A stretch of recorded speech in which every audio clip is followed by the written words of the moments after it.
So micro behaviors are the behavioral outcome of unconscious bias. We call them micro inequities or micro affirmations because we sometimes have positive behavior that comes from our biases. We sometimes have marginalizing behavior that comes out of our biases. We're going to explore that. My behavior, especially if I'm a leader, a manager, someone that has talent that reports to me, sets up a system of either advantages or disadvantages. They may not be evident to me, but I'm setting it up on my team to have some people have advantages and some people have disadvantages. And then that creates a feeling among you, if I'm your leader, of feeling inside or outside, excluded or included. So we're going to double click on that idea of micro behaviors and explore this idea of micro inequities. How many of you know the term? Good, not so many. So if you have a device, look it up and tell me what it is. Yeah? I'm seeing like 3 people with phones. I was like, this company and the kind of, everyone will have a device and they'll jump on and they'll tell me what a micro inequity is. Hold on one second. We want to get you on for streaming. It's the theory that refers to, low battery, hypothesized ways in which individuals are either singled out, overlooked, ignored, or otherwise discounted based on an unchangeable characteristic such as race or gender. Rock on. Thanks a lot. Anybody else find a different kind of tag about that or a different synonym? No?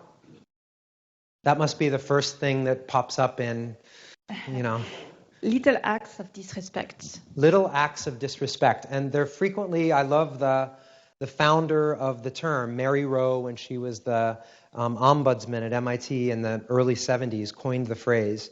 And I love her definition. They're apparently small events, which are often ephemeral, which mean they're kind of floating in the air like dust. They're hard to prove. They're events which are covert, so under the radar. They're often unintentional, and they're frequently unrecognized by the perpetrator. And they occur whenever people are perceived to be different, which is what you heard back there in the back. So these micro inequities, little snubs, little rolling of the eyes, little exclusions are felt much more by women and people of color in today's organizations than by white men. And it's just a function of the numbers in corporate America.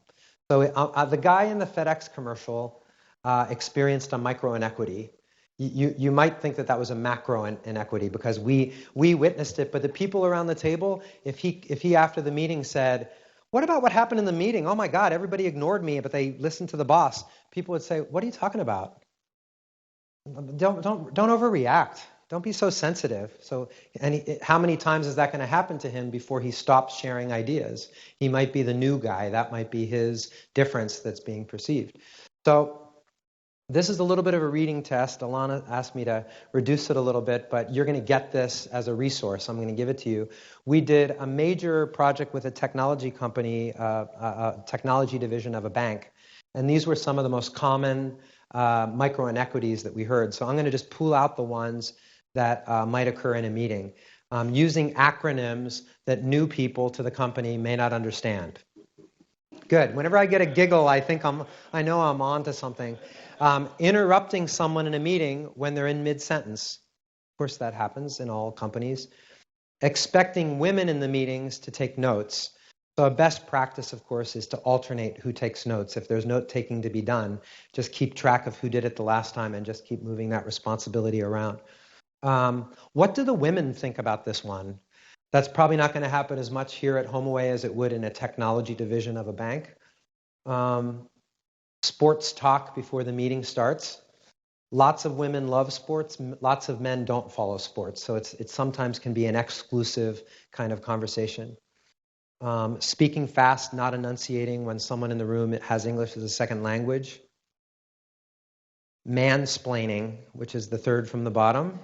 I think what she's really trying to say is, so that got a giggle, I don't know.